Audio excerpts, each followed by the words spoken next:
أعوذ بالله من الشيطان الرجيم.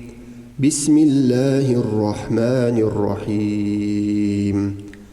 والعاديات ضبحا فالموريات قدحا فالمغيرات صبحا فأثرن به نقعا فوسطن به جمعا إن الإنسان لربه لكنود وإنه على ذلك لشهيد وإنه لحب الخير لشديد أفلا يعلم إذا بعثر ما في القبور وحصل ما في الصدور إن ربهم بهم يومئذ لخبير.